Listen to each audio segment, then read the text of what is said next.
கிறிஸ்துவின் பிறப்பில் பரிசுத்த ஆவியானவரும் தேவனுடைய வார்த்தையும் அப்படின்ற அந்த தலைப்பில் நம்ம வேத வசனத்தை நாம் தியானிக்க போகிறோம். கிறிஸ்துவின் பிறப்பில் பரிசுத்த ஆவியானுடைய ஈடுபாடு, ஆவியாகிய தேவனுடைய ஆவியின் பரிசுத்த ஆவியின் வல்லமை, பரிசுத்த ஆவியானுடைய அந்த செயல் வல்லமை எப்படி கிறிஸ்துவின் பிறப்பிலே செயல்பட்டது, தேவனுடைய வார்த்தை கிறிஸ்துவின் பிறப்பிலே எப்படி வெளிப்பட்டது, அதோடு கூட இன்றைக்கு நமக்கு அந்த பரிசுத்த ஆவியானவர் மூலமாகவும் தேவனுடைய வார்த்தையின் மூலமாகவும் நமக்கு என்ன பிரயோஜனம், இது நன்றாய் நீங்கள் கவனிக்கும் பொழுது நிச்சயமாகவே நம்முடைய வாழ்க்கையில் ஒரு அளவுக்கு நம்முடைய வாழ்க்கையில் பிரயோஜனமாகவும் ஆசீர்வாதமாகவும் இது அமைய முடியும் என்று பரிசுத்த ஆவிக்குள் நான் விசுவாசிக்கிறேன். அப்போ தேவன் இந்த உலகத்தில் வரும் பொழுது, கிறிஸ்து பிறக்கும் பொழுது பரிசுத்த ஆவியானவருடைய செயலை நாம் பார்க்கிறோம், தேவனுடைய வார்த்தையை நாம் அந்த இடத்துல நாம் பார்க்கிறோம். ரெண்டு காரியங்கள் முக்கியமாக நடக்குது. தேவனுடைய வார்த்தையும் பரிசுத்த ஆவியானவரும் இணைந்து செயல்படுகிற காரியத்தை இந்த கிறிஸ்துவின் பிறப்பின் அந்த சம்பவத்திலே, அந்த சத்தியத்திலே நாம் பார்க்க முடிகிறது. மத்தேயு எழுதின சுவிசேஷம் 1வது அதிகாரம் 18வது வசனத்திலிருந்து 25 வரலும் வாசிக்கிறேன், நீங்கள் எடுத்துக்கொள்ளுங்கள். மத்தேயு எழுதின சுவிசேஷம் 1வது அதிகாரம் 18லிருந்து 25. இயேசு கிறிஸ்துவனுடைய ஜனனத்தின் விவரமாவது, அவருடைய தாயாகிய மரியாள் யோசேப்புக்கு நியமிக்கப்பட்டிருக்கையில் அவள் கூடி வரும் முன்னே அவள் பரிசுத்த ஆவினாலே கர்ப்பவதியானாள் என்று காணப்பட்டது. அவள் புருஷனாகி யோசேப்பு நீதிமானாயிருந்து அவளை அவமானப்படுத்த மனதில்லாமல் இரகசியமாய் அவளை தள்ளிவிட யோசனையாயிருந்தான். அவன் இப்படி சிந்தித்து கொண்டிருக்கையில் கர்த்தருடைய தூதன் சொப்பனத்தில் அவளுக்கு காணப்பட்டு, தாவீதின் குமாரனாகிய யோசேப்பே, உன் மனைவியாகிய மரியாளை சேர்த்து கொள்ள ஐயப்படாதே, அவளிடத்தில் உற்பத்தி ஆகியிருக்கிறது பரிசுத்த ஆவியினால் உண்டானது. அவள் ஒரு குமாரனை பெறுவாள், அவருக்கு இயேசு என்று பெயரிடுவாயாக. ஏனெனில் அவர் தமது ஜனங்களின் பாவங்களை நீக்கி அவர்களை இரட்சிப்பார் என்றான். தீர்க்கதரிசியின் மூலமாய் கர்த்தராலே உரைக்கப்பட்டது நிறைவேறும்படி இதெல்லாம் நடந்தது.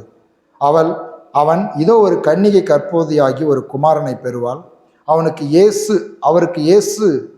அவருக்கு இம்மானுவேல் என்று பெயரிடுவார்கள் என்று சொன்னான். இம்மானுவேல் என்பதற்கு தேவன் நம்மோடு இருக்கிறார் என்று அர்த்தமாம்.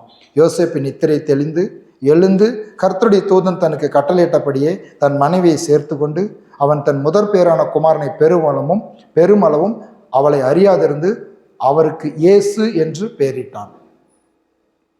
அப்ப இந்த இயேசுவின் பிறப்பில் மரியாளுக்கு பரிசுத்த ஆவியானவருடைய பலம் கொடுக்கப்படுகிறது.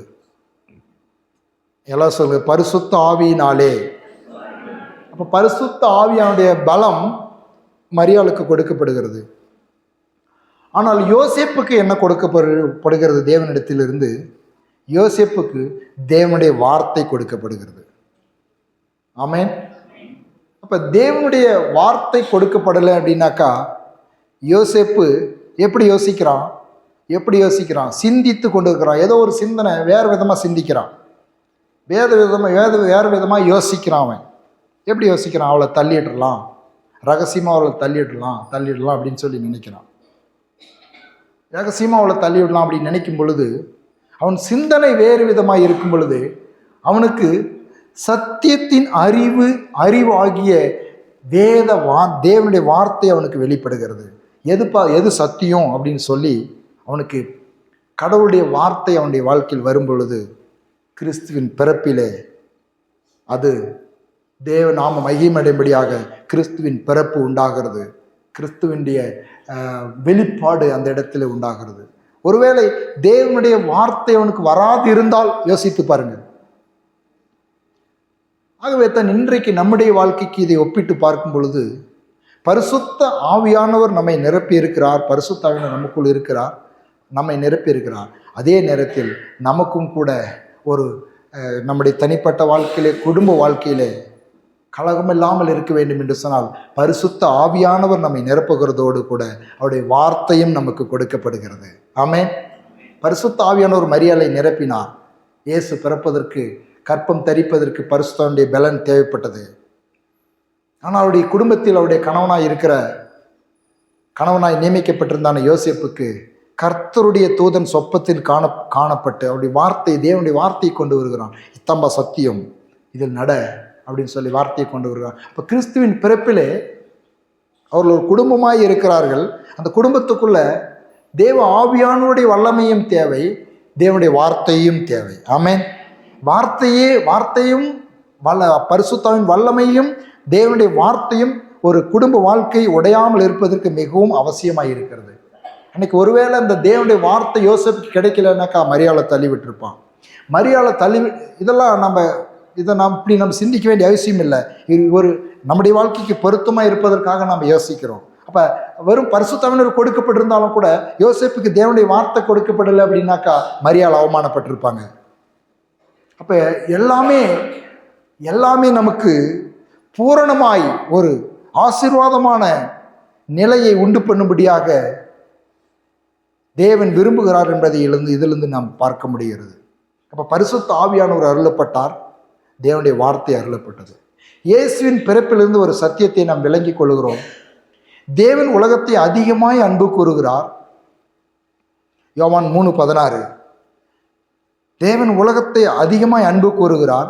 தேவன் தம்முடைய ஒரே பேரான குமாரனை விசுவாசிக்கிறவன் எவனோ அவனு கெட்டு போகாமல் நித்திய ஜீவனை அடையும்படி அவரை தந்தருளி இவ்வளவாய் உலகத்தில் அன்பு கூர்ந்தார். யோவான் 3:16. இவ்வளவாய் உலகத்தில் அன்பு கூறுகிறார். அன்பு கூறுகிறது மாத்திரமல்ல, இயேசு கிறிஸ்துவின் பிறப்பிலிருந்து பிதாவாகிய தேவன் மனிதர்களாகிய நம்மீது கரிசனை வைத்து பிரியம் வைத்து தம்முடைய வல்லமையும் தம்முடைய வார்த்தையும் அதிகமாய் கொடுக்க பிரியப்பட்டு விட்டார். அல்லேலூயா. இயேசுவின் பிறப்பிலிருந்து பல கோணங்களிலே இந்த கிறிஸ்து பிறப்பின் நற்செய்தியை நாம் கேட்கிறோம். பல விதங்களிலே நாம் தியானிக்கிறோம். பல விதங்களிலே நமக்கு பிரயோஜனமாய் இருக்கிறது.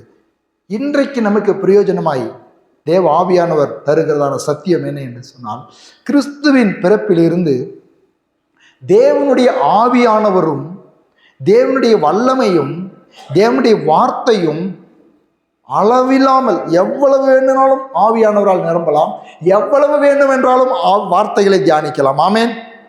நான் சொல்றேன், இன்னைக்கு வார்த்தைக்கு பஞ்சமா? உங்களுக்கு தேவனுடைய வார்த்தைக்கு பஞ்சமா? பஞ்சமே இல்லை. ஆனால் வசனம் கிடைக்காத பஞ்சம் வரும் என்று தீர்க்க தரிசனம் சொல்லுகிறது. தீர்க்கதரிசிகள் மூலமாக எழுதப்பட்டிருக்கிறது. அது எப்போருமே தெரியல.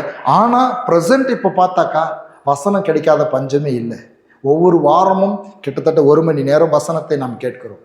வீடுகளில் சென்று உங்களுக்கு எல்லாம் ஆடியோ பைபிள் இருக்கிறது போட்டு கேட்குறீர்கள். படிக்க தெரிகிறவர்கள் படித்து கொண்டு இருக்கிறீர்கள். அதையும் தாண்டி எப்பொழுதுமே உங்களோடு இயேசு இருக்கிறார் அப்படின்ற அந்த உணர்வு இல்லைனாலும் மொபைல் இருக்கிறன்ற உணர்வு இருக்குது இல்லை? மொபைல் இல்லாத ஒரு நிமிஷமும் நாம் இருக்க மாட்டோம். அந்த மொபைலில் நீங்கள் அதை பிரயோஜனமாக நல்ல விதத்தில் உபயோகப்படுத்தினாக்கா தேவையான அத்தனை தேவனுடைய வார்த்தைகளும் இருக்கிறது. நம்மை கட்டுகிற, நம்மை உற்சாகப்படுத்துகிற, நம்மை அனலாக்குகிற நல்ல போதனைகள், பாடல்கள், நல்ல ஒரு நம்முடைய ஆவிக்குரிய வாழ்க்கையும் உலக வாழ்க்கையும் கட்டுகிற ஆலோசனைகள், செய்திகள், தேவையா கிறிஸ்துவ செய்திகள் ஏராளம் தாராளமாக இருக்கிறது. ஆமென். ஹல்லேலூயா. எல்லாம் சொல்லுங்க, கர்த்தருடைய வார்த்தை எனக்கு அதிகமாகவே இருக்குது. இருக்குதா இல்லையா? ஆமாம் இருக்குது. எவ்வளோ நாள் நீங்கள் சாப்பிட்டுக்கலாம், எவ்வளோ நாள் சாப்பிட்டு நேரம் கிடைக்கும் போதெல்லாம் சாப்பிடலாம். சும்மா படுத்துட்டு இருக்கிறீங்களா, கர்த்தருடைய வார்த்தையை சாப்பிடலாம். வேலைலாம் இருக்குதா, கர்த்தருடைய வார்த்தையை சாப்பிடலாம். தூங்கும் பொழுது தூக்கம் இல்லையா, கர்த்தருடைய வார்த்தையை சாப்பிடலாம், செபிக்கலாம், ஆராதிக்கலாம். பாருங்க, இது கிறிஸ்துவின் பிறப்பில் நமக்கு கிடைக்க இயேசு கிறிஸ்து தேவன் உலகத்தில் மனிதனாக அவதரிக்கும் பொழுது நமக்கு உண்டான ஒரு பெரிய பாக்கியம். அந்த வேத ஆராய்ச்சியாளர்கள் சொல்கிறார்கள், கிட்டத்தட்ட இந்த மல்கியாவுக்கு பிறகு, மல்கியா தீர்க்கதரிசிக்கு பிறகு இயேசுவின் பிறப்பு வரலும் ஒரு 400 ஆண்டுகள் இருண்ட ஆண்டுகள். அதாவது கர்த்தருடைய வார்த்தை யார் மூலமாகவும் வெளிப்படவில்லை. ஆகவே தான் இந்த ரோமன் கத்தோலிக்க சபையில் இருக்கிறதான அந்த பைபிளில் கிட்டத்தட்ட ஒரு 7-8 எத்தனை புஸ்தகம்னு தெரியல, சீராக்கு, தோபித்து அப்படின்னு சொல்லிட்டு சிலலாம் வரும். அந்த புத்தகங்களெல்லாம் சேர்க்கப்பட்டிருக்குது. நம்முடைய இந்த ஆவிக்குரிய சபைகளிலே, இந்த பெந்தகோஸ்து சபைகளிலே வேத ஆராய்ச்சியாளர்கள், இந்த வேத பண்டிதர்கள் அதை ஆராயும் பொழுது அது கர்த்தருடைய வார்த்தையாக இருக்க முடியாது. அந்த தீர்க்கதரிசிகளுடைய காலங்களிலே கர்த்தருடைய வார்த்தை வெளிப்படலை. அப்புறம் இயேசுவானவர் வாழும் பொழுது கூட அந்த அந்த அந்த தீர்க்க தரிசன புஸ்தகத்திலிருந்து எதையும் மேற்கோள் காட்டலை. பழைய ஏற்பாட்டு தீர்க்கதரிசிகள் எழுதின வார்த்தைகளை இயேசு மேற்கோள் காட்டியிருக்கிறார். யோனாவை மேற்கோள் காட்டியிருக்கிறாரு, ஆபிரகாமை மேற்கோள் காட்டியிருக்கிறாரு, சாராள மேற்கோள் காட்டியிருக்கிறார். இப்படி சில பரிசுத்தவான்களே தீர்க்கதரிசிகள் புஸ்தகத்தில், தானியேல் தீர்க்கதரிசன புஸ்தகங்கள் எல்லாம் மேற்கோள் காட்டி சொல்லியிருக்கிறார் இயேசு. புதிய ஏற்பாட்டு ஆசிரியர்களாக இருக்கிற தேவனால் பயன்படுத்தப்பட்டதான அப்போஸ்தலர்களும் கூட நிருபங்களை எழுதும் பொழுது பழைய ஏற்பாட்டு பரிசுத்தவான்களை மேற்கோள் காட்டி இப்படி இவர் சொல்லியிருக்கிறார், தானியேல் புஸ்தகத்தில் எழுதியிருக்கிறது, இந்த தாவீது இப்படி சொல்லியிருக்கிறான் அப்படின்னு சொல்லிட்டு, ஓசியா இப்படி சொல்லியிருக்கிறார் அப்படின்னு சொல்லி எழுதியிருக்கிறாங்க. ஆனால் இந்த புஸ்தகங்கள் ஏன் அந்த ரோமன் கத்தோலிக்க சபையிலே இருக்கிறதான அந்த புஸ்தகத்தை, அந்த பைபிளிலே அவங்க உபயோகப்படுத்துகிற அந்த பைபிளிலே மல்லிகாவுக்கு பிறகு ஒரு சில புஸ்தகங்கள், தீர்க்கதரிசி புஸ்தகங்கள் சேர்க்கப்பட்டிருக்குது. இன்னைக்கு நாம் உபயோகப்படுத்துகிறதான இந்த பரிசுத்த வேதாகமத்தில் அது சேர்க்கப்படவில்லை என்று சொன்னால், இப்பொழுது நான் சொன்னேன் இந்த காரணம், இயேசுவும் பரிசுத்தவான்களும் அதை மேற்கோள் காட்டி, ஏன்னா ஆவியானவரால் எழுதப்படும் பொழுது மேற்கோள் காட்டி எழுதவில்லை என்பதற்காக அது ஒதுக்கப்பட்டிருக்கிறது. அப்படிப்பட்டதான அந்த நாட்களில் ஒரு சில தீர்க்கதரிசிகள் இருந்து சொல்லியிருக்கிறாங்க, சில வார்த்தைகளை எல்லாம் பேசியிருக்கிறாங்க. அது கர்த்தருடைய ஆவியினால் சொல்லப்பட்டதான வார்த்தைகளாக இருக்க முடியாது என்பதனால அது தள்ளப்பட்ட ஆகமங்கள் அப்படின்னு சொல்லி அதை ஒதுக்கி வச்சிருக்கிறாங்க. அதிலிருந்து நம்ம எடுத்து பிரசங்கம் பண்ணுகிறதில்லை, அதை நாம் தியானிக்கிறதும் இல்லை. ரோம கத்தோலிக்க சபைகளில் அதை பயன்படுத்துகிறார்கள், ஏதோ ஒரு பிரயோஜனமாக இருக்கிற பொழுது பயன்படுத்துகிறார்கள்.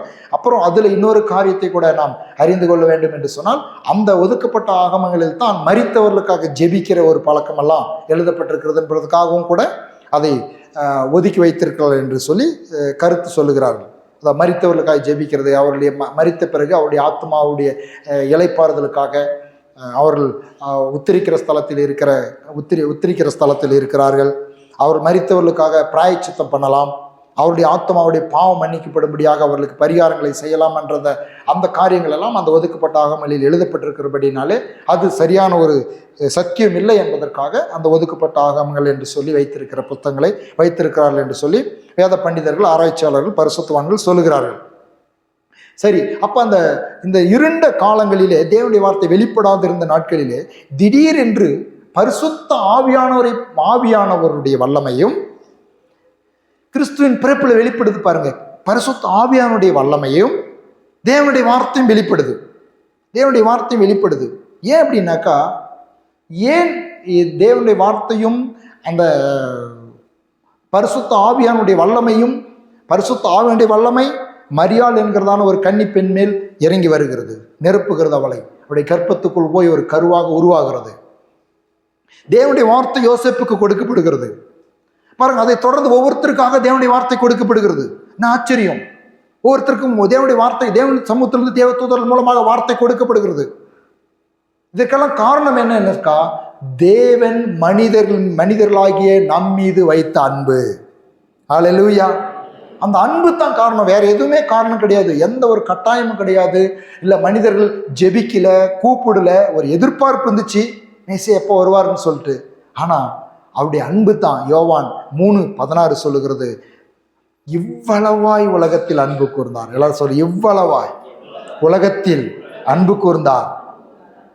அப்ப இன்றைக்கு எனக்கு அவருடைய வல்லமையையும் அவருடைய வார்த்தையும் கொடுக்கிறாருனாக்கா, நான் ஜெபித்து அவருடைய வல்லமையை பெற்றுக்கொள்கிறது அப்படின்றது ஒரு காரியமாக இருந்தாலும் கூட, நான் வாஞ்சித்து பெற்றுக்கொள்கிறது அப்படின்றதாக ஒரு காரியமாக இருந்தாலும் கூட, நான் படித்து அவருடைய வார்த்தையை நான் அறிந்து கொள்கிறேன் என்பது ஒரு காரியமாக இருந்தாலும் கூட, எனக்கு அவருடைய வல்லமையையும், என்னுடைய வாழ்க்கை சிறப்பாக இருப்பதற்கு அவருடைய வல்லமையும் அவருடைய வார்த்தையும் எனக்கு கொடுக்கப்படுகிறதுக்கு காரணம் என் மேல் வைத்திருக்கிற அன்பு. ஹல்லேலூயா. உங்கள் மீதும் என் மீதும் தேவனாகிய பிதாவாகிய தேவன் அன்பு வைத்திருக்கிறதுனால தான் அவருடைய வல்லமையையும் அவருடைய வார்த்தைகளையும் நமக்கு இன்றைக்கு கொடுத்து கொண்டிருக்கிறார். எவ்வளவு பிரியம். லூக்கா எழுதின சுவிசேஷம் 2வது அதிகாரம் 8வது வசனத்திலிருந்து எடுத்துக்கொள்வோம். லூக்கா எழுதின சுவிசேஷம் 2வது அதிகாரம் 8வது வசனத்திலிருந்து 14 வரையிலும் வாசிக்கிறேன். நீங்கள் எடுத்து என்னோடு கூட சேர்ந்து நீங்கள் இருதயத்திலே படித்துக் கொள்ளுங்கள். லூக்கா 2:8 அப்பொழுது அந்த நாட்டிலே மேய்ப்பர்கள் வயல்வெளியில் தங்கி ராத்திரியிலே தங்கள் மந்தையை காத்து கொண்டிருந்தார்கள். அவ்வேளையில் கர்த்தருடைய தூதன் அவர்களிடத்தில் வந்து நின்றான். கர்த்தருடைய மகிமை அவர்களை சுற்றிலும் பிரகாசித்தது. அவர்கள் மிகவும் பயந்தார்கள். தேவதூதன் அவர்களை நோக்கி, பயப்படாதிருங்கள், இதோ எல்லா ஜனத்துக்கும் மிகுந்த சந்தோஷத்தை உண்டாக்கும் நற்செய்தி உங்களுக்கு அறிவிக்கிறேன். இன்று கர்த்தராகிய கிறிஸ்து என்னும் இரட்சகர் உங்களுக்கு தாவீதின் ஊரிலே பிறந்திருக்கிறார். பிள்ளையை துணிகளில் சுற்றி முன்னணியிலே கிடத்தியிருக்க காண்பீர்கள். இதுவே உங்களுக்கு அடையாளம் என்றான். அந்த க்ஷணமே பரமசேனையின் திரள் அந்த தூதனுடனே தோன்றி, உன்னதத்தில் இருக்கிற தேவனுக்கு மகிமையும் பூமியிலே சமாதானமும் மனுஷர் மேல் பிரியமும் உண்டாவதாக என்று சொல்லி தேவனை துதித்தார்கள். இதுவரையிலும் கூட கர்த்தருடைய வார்த்தைங்க வெளிப்படல, அதிகமா வெளிப்படல. அதனால்தான் இவங்க பயப்படுறாங்க, எல்லாருமே பயப்படுறாங்க. தேவ ஆவியானவர் உண்மையில் வரும்னு சொல்லி மரியாளுக்கு சொல்லும் பொழுது மரியாள் என்ன பண்ணாங்க? எதிர்பார்ப்பு இருந்தாலும் கூட, அந்த ஒரு சத்தியம் உங்களுக்கு தெரிஞ்சிருந்தாலும் கூட, மேசியா வருவார் பிறப்பார்ன்ற சத்தியம்லாம் தெரிஞ்சிருந்தாலும் கூட, தேவதூதன் ஒரு வார்த்தையை கொண்டு வரும் பொழுது பயப்படுகிறார்கள். இந்த மேய்ப்பர்களும் கூட இந்த தூதர்கள் மூலமாக தேவனுடைய வார்த்தை அவர்களுக்கு கொடுக்கப்படும் பொழுது என்ன பண்றாங்க? பயப்படுகிறார்கள். தூதன் அவர்களை நோக்கி பயப்படாதீர்கள் சொல்ல, அவங்க பயந்தார்கள் அப்படின்னு 9ஆம் வசனம் சொல்லுகிறது. லூக்கா 2:9 சொல்லுகிறது, அவர்கள் மிகவும் பயந்தார்கள். ஏன்னா பயம். கர்த்தருடைய வார்த்தை தூதர்கள் மூலமாக அவர்களுக்கு வரும் பொழுது அவர்கள் பயப்படுகிறார்கள். அவர்களுக்கு வந்து நிற்கும் பொழுது கர்த்தருடைய மகிமை அவர்களை சுற்றிலும் பிரகாசித்தது. பாருங்க, கர்த்தருடைய மகிமை இறங்கி வரத்துக்கு ஆரம்பிச்சிருச்சு. அதாவது கர்த்தருடைய வல்லமை, கர்த்தருடைய ஆவியானுடைய மகிமை இறங்கி வர ஆரம்பிச்சிருச்சு. கிறிஸ்துவின் பிறப்புல மனிதர்கள் மீது கர்த்தருடைய மகிமையை அவர் ஊற்ற ஆரம்பித்து விட்டார். பிரியத்தை ஊற்ற ஆரம்பித்து விட்டார். அவருடைய வல்லமையை ஊற்ற ஆரம்பித்து விட்டார். அதோடு கூட அவருடைய வார்த்தையை கொடுக்க ஆரம்பித்து விட்டார். அன்றைக்கு ஆரம்பித்தது இயேசுவின் பிறப்பிலே. அதுக்கு முன்னாடி பழைய ஏற்பாட்டில் அவருடைய வார்த்தை இருந்தது, அவருடைய மகிமையும் இருந்தது. ஆனால் அதுக்கு ஒரு லிமிட் இருந்தது. ஒரு அளவுதான் தேவன் தம்முடைய தாசர்களை, தம்முடைய ஜனங்களை ஒரு அளவு மகிமையினால் நிரப்பினாரு, ஒரு அளவுக்கு ஆவியின் வல்லமையினால் நிரப்பினாரு. ஆனால் புதிய ஏற்பாட்டில் வரும் பொழுது பழைய ஏற்பாட்டிலேயே கூட சொல்லிட்டு இருக்காரு.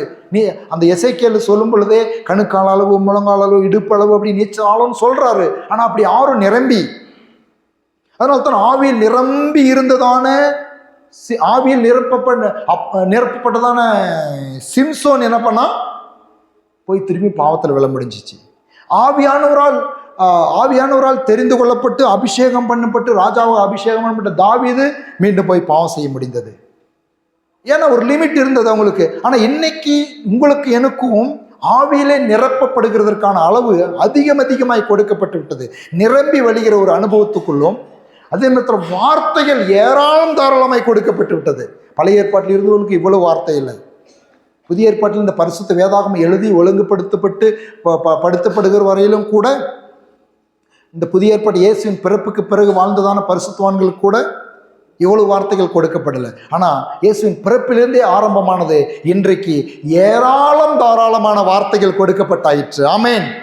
ஆயிரக்கணக்கான வாக்குத்தத்தங்கள், அளவில்லாத பரிசுத்தாவின் அபிஷேகங்கள் இன்றைக்கு கிறிஸ்துவின் பிறப்பின் மூலமாய் அவருடைய அன்பின் நிமித்தமாக. ஏன் அப்படி நிரப்புறாரு, ஏன் அப்படி கொடுக்கிறாருனாக்கா, அன்பு உலகம் முழுவதையும். அப்பயே சொல்லிட்டாங்க, இயேசுநாதர் உயிர் தெழுந்த பிறகு அந்த சீஷர்கள் பிரசங்கம் பண்றாங்க, உலகம் முழுவதையும் இது கொள்ளை நோயின்ட்டாங்க. தேவனுடைய வார்த்தை எப்படிப்பட்டதா? எதுக்கு ஒப்பிட்டு அந்த காலத்தில் வாழ்ந்தான மனிதர்கள் சொல்றாங்க, இவங்க ஊருக்கெல்லாம் உலகத்தெல்லாம் கொள்ளை நோயா இருக்கிறாங்க. இன்னைக்கும் மதவாதிகள், கிறிஸ்துவ விரோதிகள் என்ன சொல்றாங்க? எங்க பாரு இந்த கிறிஸ்துவ வார்த்தையினால நிரப்புறீங்க, எங்க பாரு பிரசங்கம், எங்க பாரு கூப்பிடுறீங்க, அவங்களுக்கு வார்த்தையை பேசுறீங்க, வார்த்தையை சொல்றீங்க, கைப்பிரதி கொடுக்குறீங்க, பைபிளை கொடுக்குறீங்க. ஏன்னாக்கா வார்த்தை அளவில்லாமல் வெளிப்பட்டு விட்டது. அளவில்லாமல் தேவன் தம்முடைய வார்த்தையை ஜனங்களுக்கு அறிவிக்க விரும்பி விட்டார். அவருடைய நற்செய்தியை சொல்ல விரும்பி விட்டார். நல்ல செய்தியை சொல்ல அவர் ஆரம்பிச்சிட்டாரு. ஆகவே அவருடைய நல்ல செய்தியை சொல்லி சொல்லி சொல்லி சொல்லி ஜனங்களுடைய வாழ்க்கையிலே நன்மைகளை உண்டு பண்ணும்படியாக தேவன் விரும்பிவிட்டார். கிறிஸ்துவின் பிறப்பில் இதை நாம் பார்க்க முடிகிறது. பரிசுத்த ஆவியானவரையும் அவருடைய வார்த்தையையும் ஆண்டவர் கொடுக்க துவங்கினார். கிறிஸ்துவின் பிறப்பிலே இது வெளிப்பட்டு விட்டது.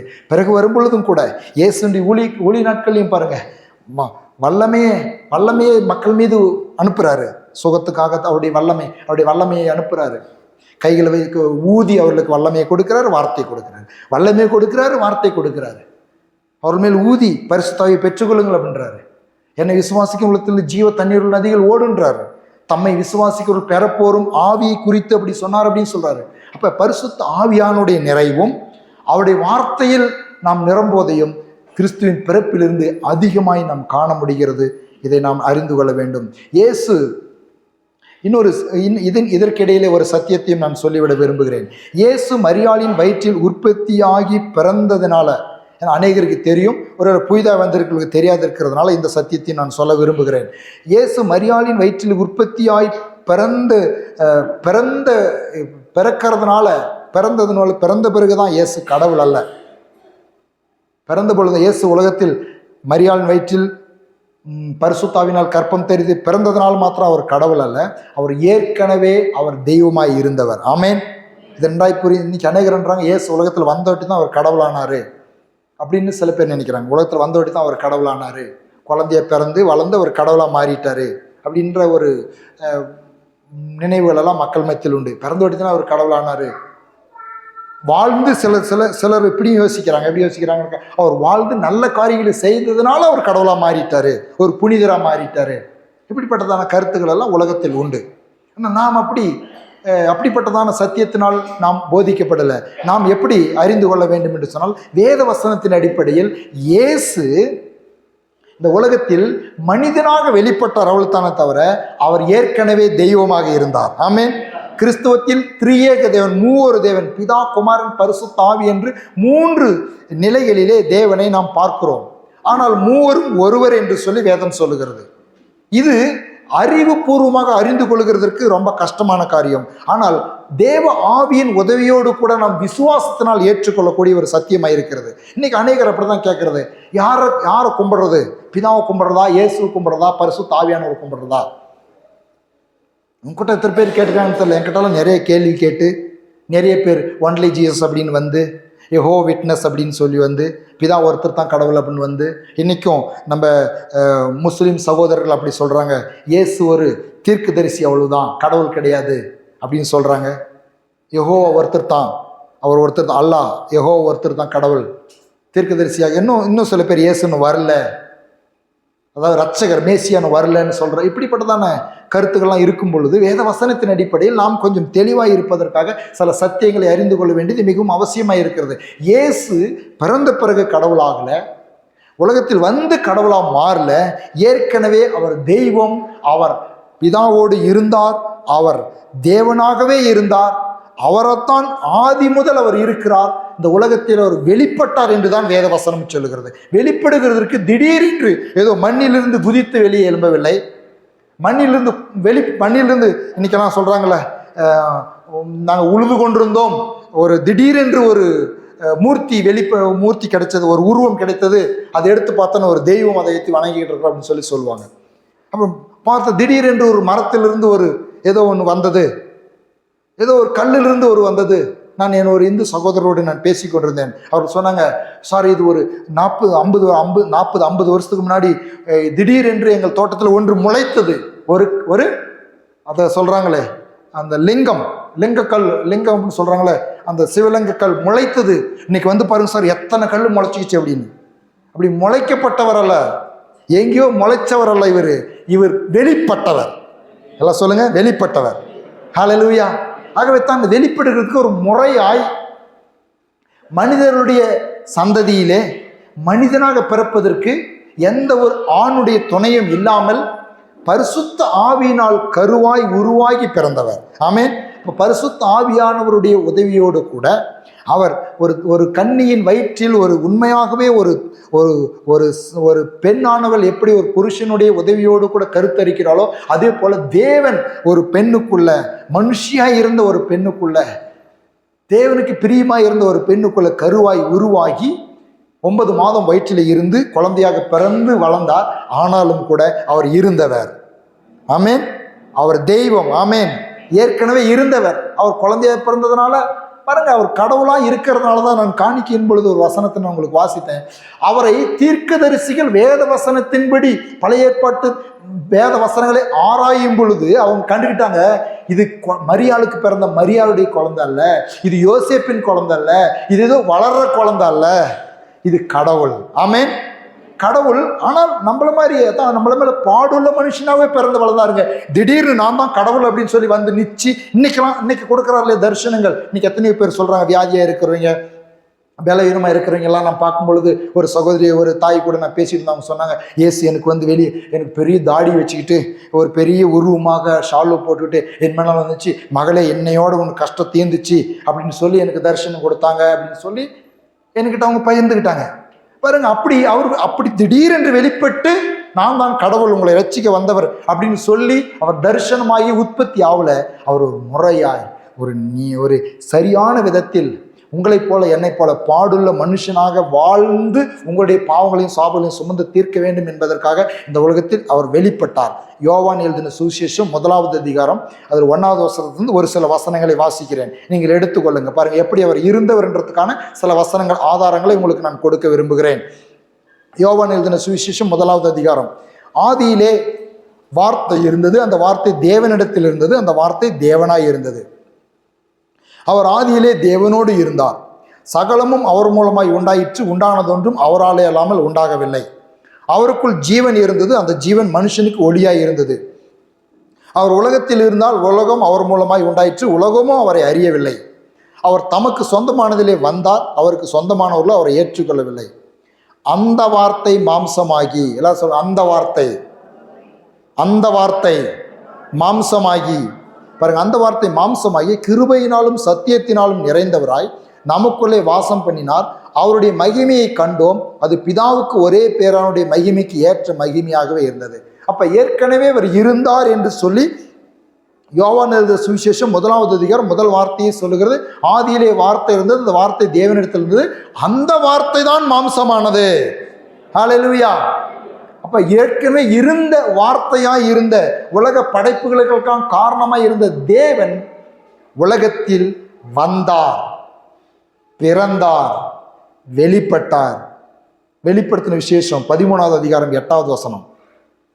வெளிப்படுத்தின விசேஷம் 13:8 எடுத்து பாருங்க. உலக தோற்றமுடன் அடிக்கப்பட்ட ஆட்டுக்குட்டியினுடைய ஜீவ புஸ்தகத்தில் பேர் எழுதப்படாத பூமியின் குடிகள் யாவரும் அதை வணங்குவார்கள். உலக தோற்றம் முதல் அடிக்கப்பட்ட ஆட்டுக்குட்டி அப்படின்னாக்கா, அவர் பிறக்கிறதுக்கு முன்னையே இருந்தவர், உலக தோற்றத்துக்கு முன்னே நியமிக்கப்பட்டு இந்த உலகத்தில் வர வேண்டும், பாடுள்ள மனுஷனாய் பிறக்க வேண்டும், பாடுள்ள மனுஷனாய் ஜனங்களுடைய பாவங்களை சுமந்து தீர்க்க வேண்டும் என்று உலக தோற்றத்துக்கு முன்பதாகவே நியமித்தது என்பதை வெளிப்படுத்தல் 13:8 வசனம் சொல்லுகிறது. 1 பேதுரு 1:20, அவர் உலக தோற்றத்துக்கு முன்னே குறிக்கப்பட்டவராயிருந்து தமது மூலமாய் தேவன் மேல் விசுவாசமாயிருக்கிற உங்களுக்காக இந்த கடைசி காலங்களிலே வெளிப்பட்டார். ஹல்லேலூயா. எல்லாம் சொல்லுங்க, வெளிப்பட்டார். பிறந்தார், வெளிப்பட்டார். அப்ப வெளிப்படுறாரு. எப்படி வெளிப்படுறாரு? திடீர்னு முளைச்சு வரல, ஆனா ஒரு முறையாக உலகத்தில் வெளிப்பட்டார். எதற்காக வெளிப்பட்டாராம்? எனக்காக வெளிப்பட்டார். எல்லாம் சொல்லுங்க, எனக்காக வெளிப்பட்டார். ஆனா உலக தோற்றத்துக்கு முன்பதாகவே அவர் இருக்கிறாரு. உலகமே அவரால் தான் உண்டானது. 1 தீமோத்தேயுவின் புஸ்தகம் 3வது அதிகாரம் 16வது வசனம். அன்றியும் தேவ பக்திக்குரிய ரகசியமானது யாவருக்கும் ஒப்புக்கொள்ளுகிறபடியே மகா மேன்மையுள்ளது. தேவன் மாம்சத்திலே வெளிப்பட்டார், ஆவியிலே நீதியுள்ளவர் என்று விளங்கப்பட்டார், தேவதூதர்களால் காணப்பட்டார், புறஜாதிகளிடத்தில் பிரசங்கிக்கப்பட்டார், உலகத்திலே விசுவாசிக்கப்பட்டார், மகிமையிலே ஏறெடுத்து கொள்ளப்பட்டார். ஆமென். எல்லாம் சொல்ல, தேவன் மாம்சத்தில் வெளிப்பட்டார். அப்ப கிறிஸ்துமஸ்ல என்ன? கிறிஸ்துமஸ்னா என்ன? இயேசு ஏதோ குழந்தைய பிறக்கிறதில்ல, பிறந்தோட்டி கடவுள் ஆகிறதில்ல, பிறந்தப்ப தான் கடவுள்ல, ஏற்கனவே தெய்வமாய் இருந்தவர் மாம்சத்தில் வெளிப்படுகிற ஒரு நாள் தான் கிறிஸ்துமஸ். ஆமென். மாம்சத்தில் வெளிப்பட்ட ஒரு நாள் கிறிஸ்துமஸ். அப்படின்னா தேவன் மாம்சத்தில் வெளிப்பட்டார். பாருங்க, வசனம் எப்படி தெளிவாக எழுதப்பட்டிருக்குது. எல்லாம் சொல்லுங்க, தேவன் மாம்சத்தில் வெளிப்பட்டார். குழந்தையா பிறக்கல, குழந்தையா பிறந்து கடவுளாகல, இல்லை கடவுள் குழந்தையாயிரல. அதனால குழந்தை கடவுள்லாம் கும்பிடுறாங்க இல்லையா? அதுக்காகலாம் சொல்ல வேண்டியதாக இருக்குது. என்ன பண்றாங்க? குழந்தை கடவுள். இயேசு குழந்தையாவே இருப்பாரோ? குழந்தைய பிறந்தது உண்மை, ஆனா குழந்தை இயேசு விட்டு போய் நான் வேண்டிக்கிறேன். நம்மளாம் வேண்டி இருக்கிறோம் இல்லையா? ஒரு சிலரெல்லாம் வேண்டி இருக்கிறதுனால தான் அப்படி பார்க்குறீங்க. ரொம்ப சந்தோஷம். இப்போ குழந்தை இயேசுல இருக்கிறது ஒரே இயேசு தான். அவர் நேற்று மின்று மாறாதவர், ஆதியும் அந்தவுமானவர். ஹல்லேலூயா. அவர் ஒரே இயேசு. அவர் மாம்சத்தில் வெளிப்பட்டார், அவ்வளவுதான். ஆகவே தான் குழந்தைய போய் யாருன்னா குழந்தைக்கு பொம்மை வாங்கிட்டு போய் கொடுக்கணும், குழந்தைக்கு ஏதாவது ஹார்லிக்ஸ் வாங்கிட்டு போய் கொடுக்கணும். குழந்தைக்கு என்னத்தை கொண்டு போய் கொடுக்குறாங்க? குழந்தை இல்லை, அது கடவுள்னு தெரிஞ்சுக்கிட்டாங்க. அவர் வெளிப்பட்டிருக்காரு, அவ்வளவுதான். ஒரு தேவன் வெளிப்பட்டிருக்காரு, அவ்வளவுதான். பொண்ணு வெள்ளி தூபம் இருக்கும், அவரை கனப்படுத்தணும். குழந்தைய போய் பொண்ணு வெள்ளியும் தூபம் இருக்கும் போட்டு யாரும் கனப்படுத்துமா? நாம் கனப்படுத்தப்படும். குழந்தைன்னா குழந்தைக்குரிய கனம் தான் பண்ணுவோம். ஆனால் அவர் குழந்தையாய் பார்க்கவில்லை, அவர் தெய்வமாய் பார்க்கிறார்கள். ஆமென். ஆகவே தன் குழந்தையேசுலாம் ஒன்றும் கிடையாது. அப்படி குழந்தையேசுவெல்லாம் கும்பிடணும், குழந்தையேசு ஆராதிக்கிறது, குழந்தையேசுக்கிட்டு போய் ஒரு வேண்டுதல் வச்சுக்கிறது. குழந்தையாலாம் இயேசு இல்லை. இயேசு எப்பொழுதுமே இயேசுவாகவே இருக்கிறார், அவர் தேவனாகவே இருக்கிறார். மாம்சத்தில் அவர் வெளிப்பட்டார், அவ்வளவுதான். 2 நாளாகவும் 15 நாளில் கூட பழைய ஏற்பாட்டில் பாருங்கள், இந்த வெளிப்பட்டார்ன்ற வார்த்தையை நான் எடுத்து நான் உங்களுக்கு வாசிக்கிறேன். தங்கள் நெருக்கத்தில் இஸ்ரவேலின் தேவனாகிய கர்த்தரிடத்துக்கு திரும்பி அவரை தேடின போது அவர்களுக்கு வெளிப்பட்டார். பாருங்க, இந்த வெளிப்பட்டார்ன்ற வார்த்தை அதே வார்த்தையை அங்கே பயன்படுத்துகிறாங்க. வெளிப்படுறதுனாக்கா எங்கேயோ நம்மளுக்கு தெரியாது இருந்தார், மனுஷனுக்கு தெரியாது இருந்தாரு, மனுஷனுக்கு தெரியாத தீர்க்கதரிசிகள் மூலமாய் பேசிட்டு இருந்தாரு. உலகத்தில் தீர்க்கதரிசிகள் மூலமாய் பேசினாரு, பரிசுத்தவான்கள் மூலமாய் பேசினாரு, தம்முடைய தாசர்கள் மூலமாய் பேசினாரு. இப்ப அவரே உலகத்தில் வெளிப்பட்டு விட்டார். ஆமென். மாம்சத்தில் வெளிப்பட்டு நான் தான் கடவுள் அப்படின்னு சொல்லி மாம்சத்தில் வந்து தன்னை ஜனங்களுக்கு காண்பிக்கிற ஒரு அன்பின் செயலை அவர் செய்து முடித்து விட்டார். கிறிஸ்துமஸில் அதைத்தான் நாம் பார்க்கிறோம். அவருடைய வல்லமையை காண்பித்து வல்லமையும் வார்த்தையும் கொடுக்கிறது மாத்திரமல்ல, அவரே இருந்தவர் உலகத்தில் வெளிப்பட்டார். ஆகவே தேவனை நாம் சரியாய் நாம் அறிந்து கொள்ள வேண்டும். அவர் உலகத்தில் வெளிப்பட்டது, அவர் பிறந்தார் என்று சொன்னாலும் கூட அவர் உலகத்தில் வெளிப்பட்டதை நாம் சரியாய் நாம் அறிந்திருக்க வேண்டும். அவர் கடவுள் என்பது ஏற்கனவே அவர் தெய்வமாய் இருந்தார். 1 யோவான் 3:5 சொல்லுகிறது, அவர் நம்முடைய பாவங்களை சுமந்து தீர்க்க வெளிப்பட்டார் என்று அறிவீர்கள். ஆமென். அப்ப கடவுள் தெய்வமாய் இருந்தவர் ஏதோ ஒரு காரியத்திற்காக உலகத்தில் வெளிப்படுகிறார். அப்ப வெளிப்படுறதுக்கு தாம் தெரிந்து கொண்டதான வழிதான் மரியாளுடைய கர்ப்பத்தின் மூலமாய் 9 மாதம் வளர்ந்து குழந்தையாய் பிறந்து 33 வருஷங்கள் வளர்ந்து பின்பு தம்முடைய தேவனாய் இருக்கிறதை நிரூபிக்கும்படியான சில நன்மைகளை செய்து அதையும் காட்டிலும் மரித்து 3ஆம் நாள் உயிரோடு எழுந்ததுதான் அவர் தேவகுமாரன் என்று பலமாய் நிரூபிக்கப்பட்டார். ஹல்லேலூயா.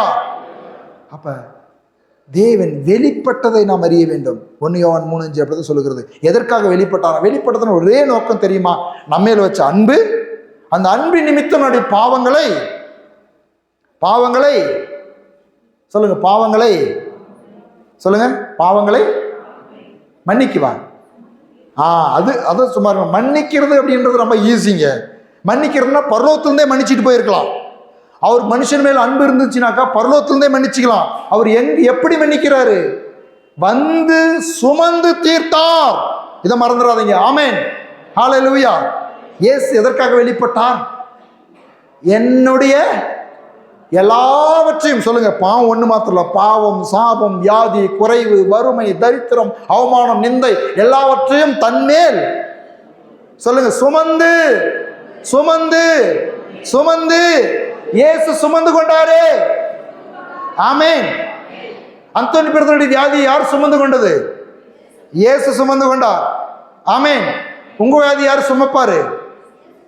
சுமக்க மாட்டாரா? அதுக்கு தான் சுமந்து தீர்க்கிறதாகத்தான் வெளிப்பட்டார்.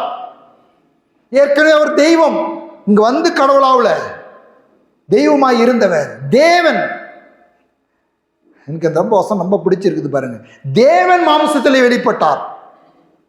அதுக்கு கீழே வசனம் அதுக்கு அருமைப்படுது. சுமந்து தீர்க்க வெளிப்பட்டார். அல்லேலூயா. எல்லாம் சொல்லுங்க, தேவன் மாம்சத்தில் வெளிப்பட்டார், சுமந்து தீர்க்க வெளிப்பட்டார். என்னத்தை சுமந்தாரு? நீங்களும் நான் இன்னைக்கு நான் பல தடவை சொல்றது தான் தீர்க்கதரிசி எசேக்கியா அவருடைய பாடல் எனக்கு ரொம்ப பிடிக்கும்.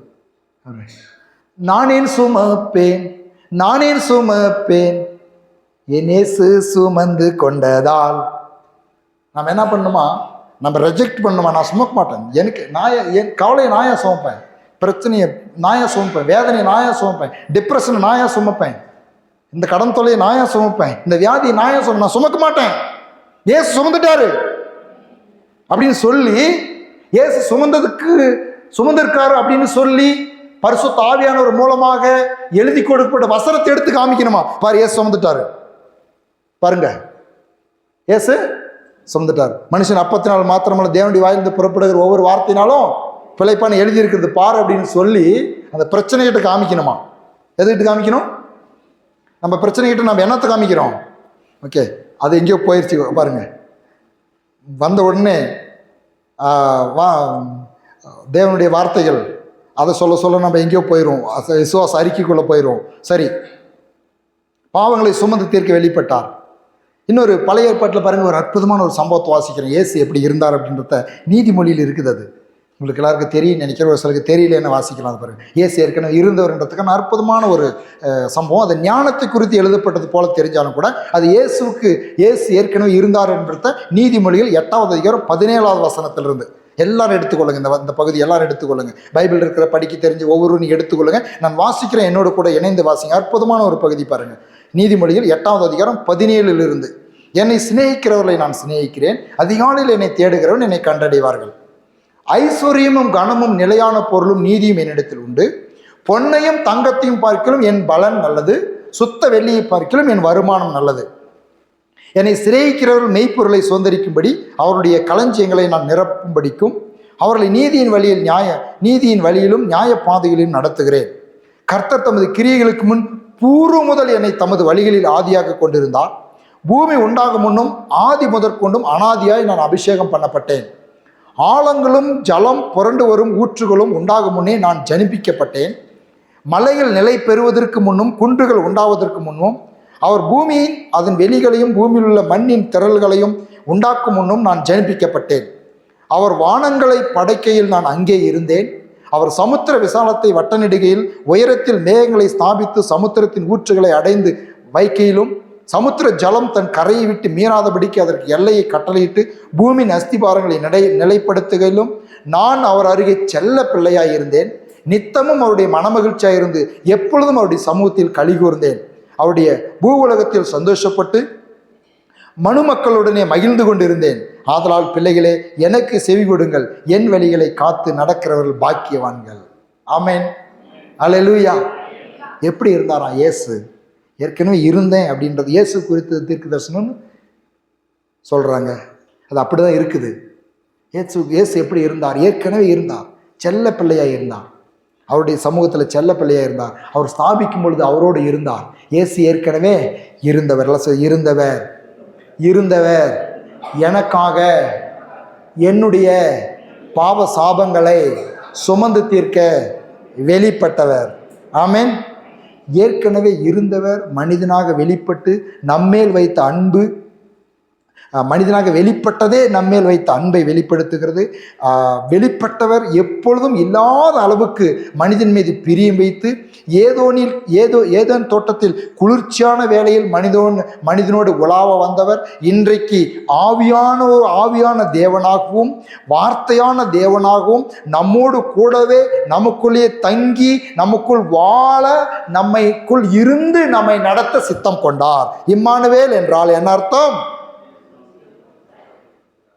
வாய் திறந்து சொன்னீங்களாவே பிசாசு ஓடிடுவான். இந்த வார்த்தை சொன்னாவே பிசாசு ஓடி போயிடுவான். என்னை பிசாசு தொல்லை பொழுது, பிசாசு டென்ஷன் எடுக்குது, தூங்குறது கூட மாட்டேன்னு சொல்றீங்களா?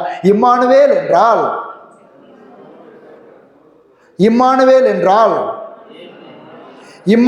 என்றால் பிசாசு வரான் உங்க வீட்டுக்கு, உங்க வாழ்க்கையில் ஏதோ பிரச்சனை கொண்டு வரான்னு சொல்லுங்க.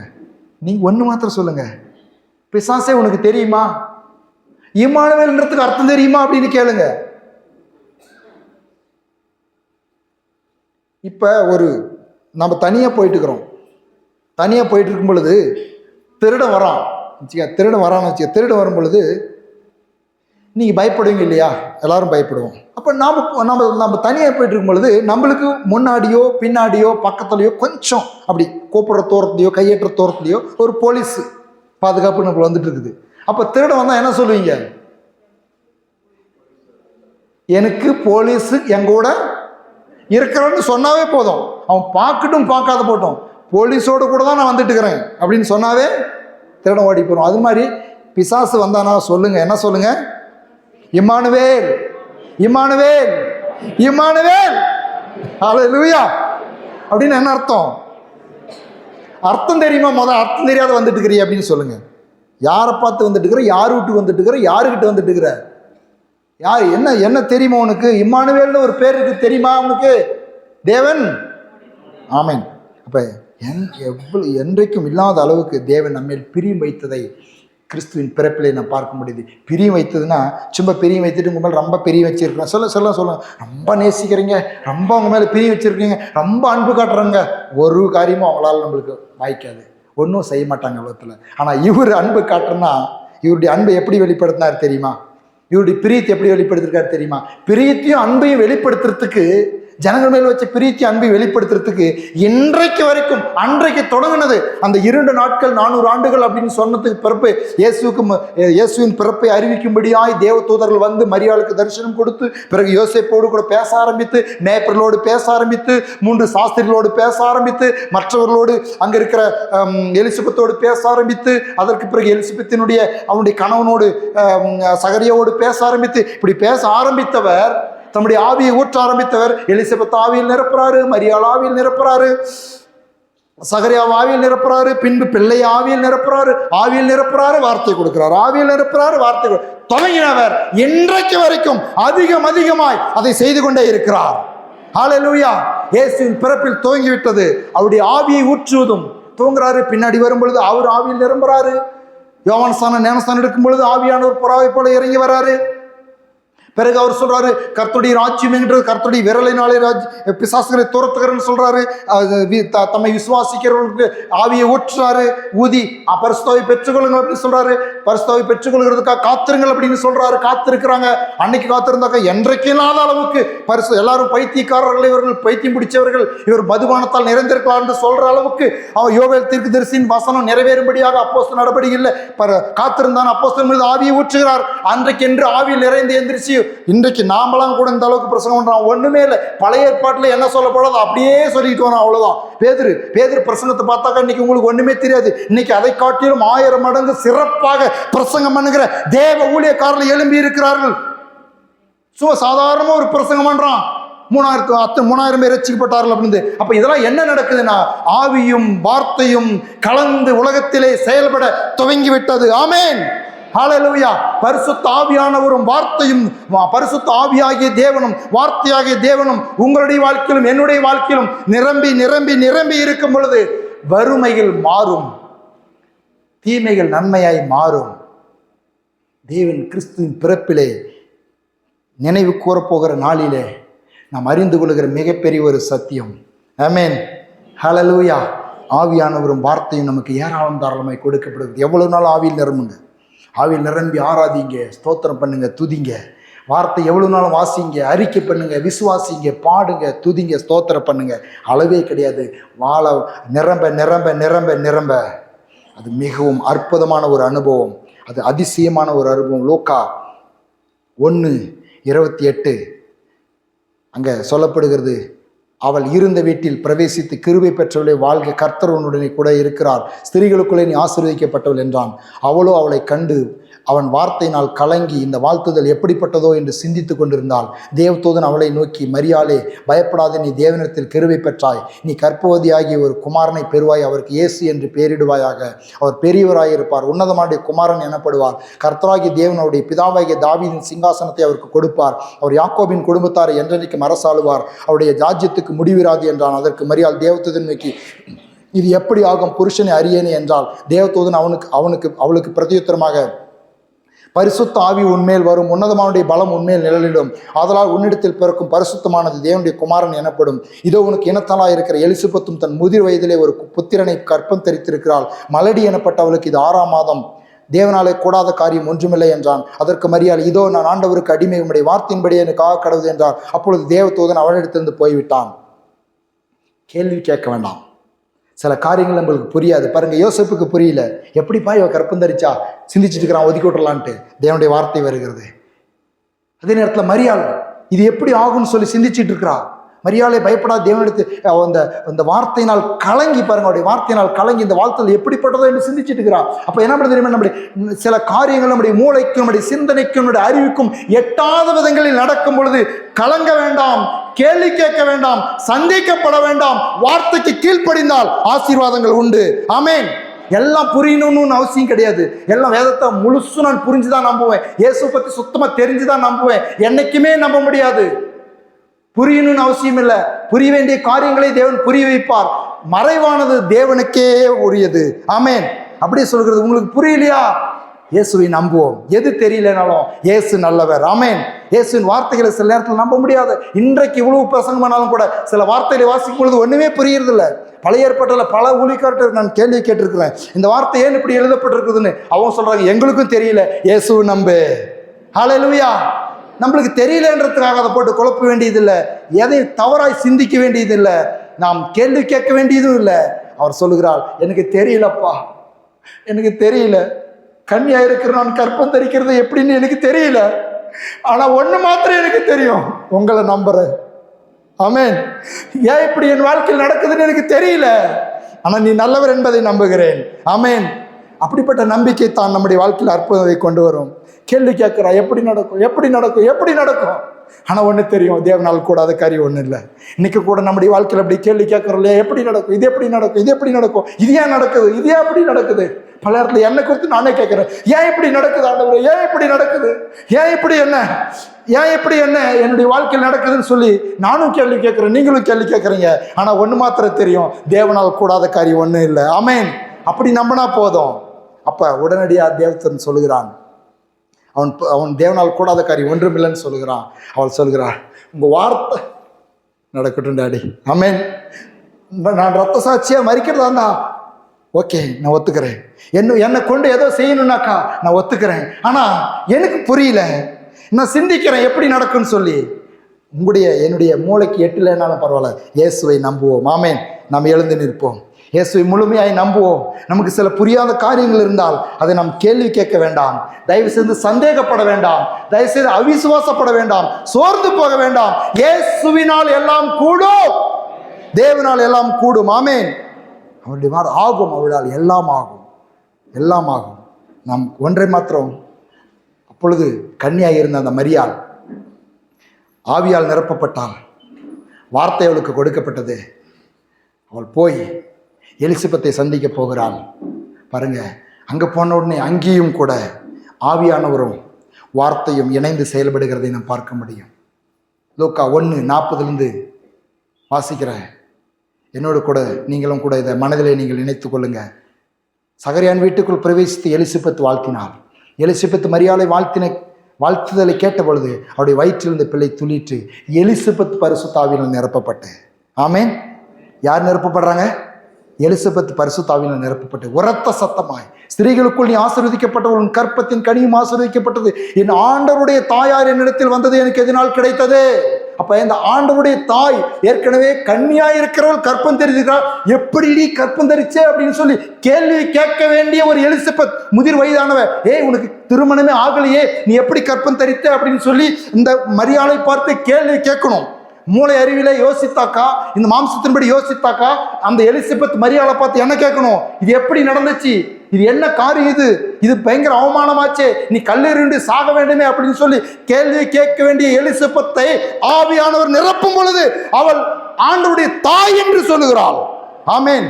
ஆவியானுடைய நிரப்புதலால தான் சில வெளிப்பாடுகள் தெரியும். இல்லைன்னா மாம்ச கண்ணோடு கூட இது ஏன் இப்படி அப்படின்னு சொல்லி நம்ம கேட்போம். ஆனா ஆவியானவர் நம்மை நிரப்பும் பொழுது அவளுக்குள் கன்னியாய் இருந்தவள் கற்பம் தரித்திருக்கிறாள். கற்பம் தரித்திருக்கிறது தேவனுடைய தாய், தேவன் உள்ளே கற்பம் தரித்திருக்கிறார் என்பதை அறிய வைத்தது. பரிசுத்த ஆவியினால் நிரப்பப்பட்டு அந்த வார்த்தைகளை சொல்லும்படி ஆவியானவர் அவளுடைய நாவை பயன்படுத்துகிறாள்.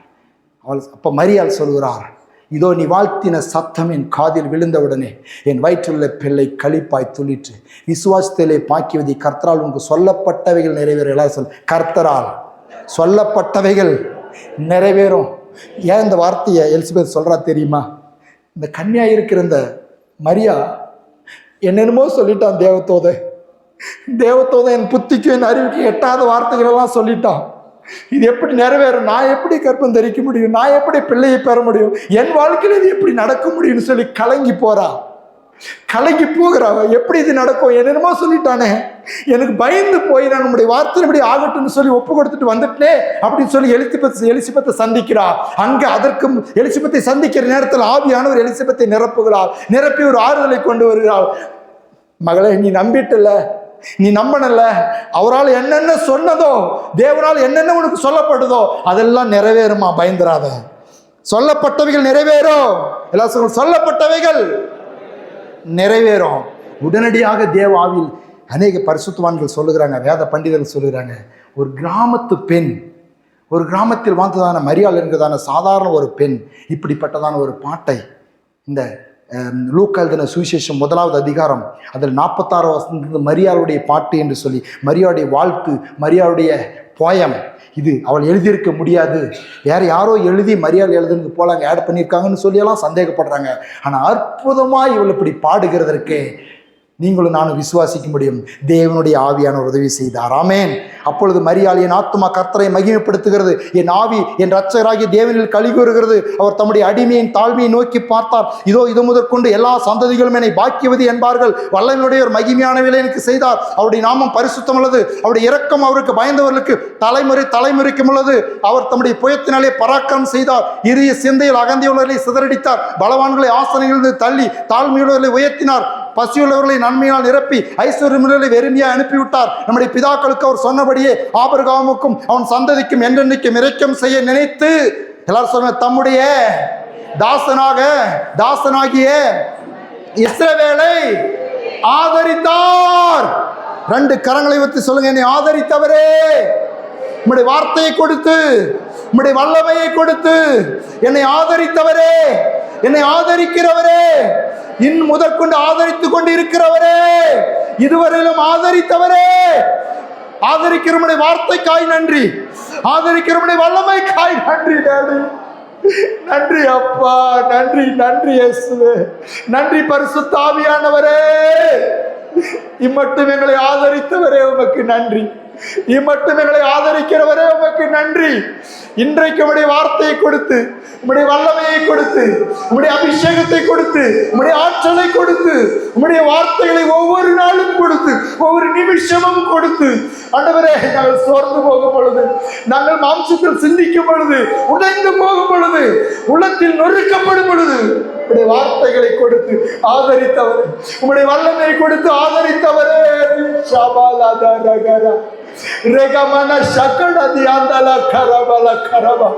ரெண்டு கரங்களை உயர்த்தி அவரை பார்த்து சொல்லுங்க, எங்களை மட்டும் ஆதரிக்கிறவரே, வார்த்தைகளால் வல்லமையால் ஆதரிக்கிறவரே.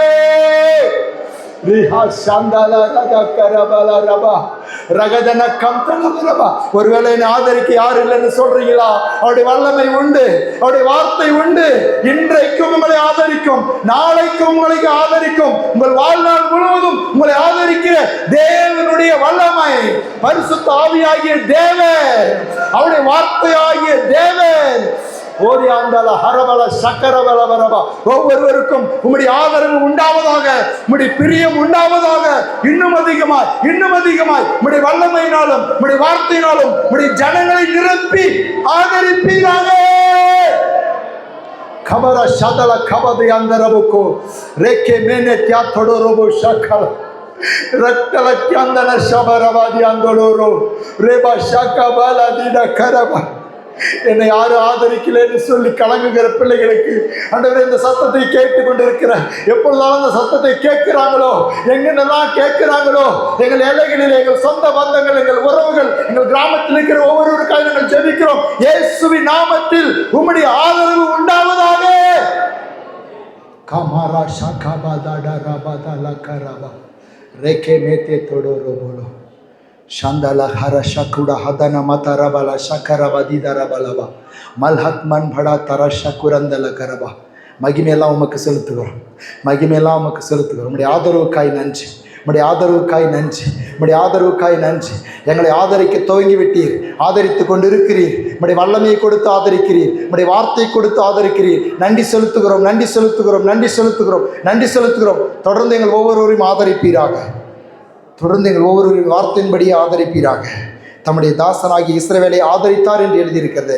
நாங்கள் இஸ்ரவேலின் சந்ததியாக இருக்கிறோம், ஆபிரகாமின் சந்ததியாக இருக்கிறோம். தொடர்ந்து எங்களை ஆதரிக்கிறதற்காக நன்றி செலுத்துகிறோம். எல்லா மகிமையும் உமக்கு செலுத்துகிறோம். இயேசு கிறிஸ்துவின் நாமத்தில் ஜெபிக்கிறோம். நீர் தருகிற எல்லா நன்மைகளும் ஏற்றுக்கொள்கிறோம். எங்கள் பரலோகத்தின் நல்ல பிதாவே, ஆமென். என் ஆத்துமாவே கர்த்தரை ஸ்தோத்திரி, என் முழு உலகமே பரிசுத்த நாமத்தை ஸ்தோத்திரி. என் ஆத்துமாவே கர்த்தரை ஸ்தோத்திரி, கர்த்தர் செய்த சகல உபகாரங்களும் என்று மறவாதே. ஆமென். ஆமென். பிதாவாகிய தேவனுடைய அன்பும் இயேசு கிறிஸ்துவின் கிருபையும் பரிசுத்த ஆவியானுடைய அன்யோன்யம் ஐக்கியம் சமாதானமும் இன்றும் என்றும் சதா காலங்களிலும் நம் அனைவரோடும் இருப்பதாக. ஆமென். ஆமென். ஹல்லேலூயா, ஹல்லேலூயா. கர்த்தருக்கு மகிமை உண்டாவதாக.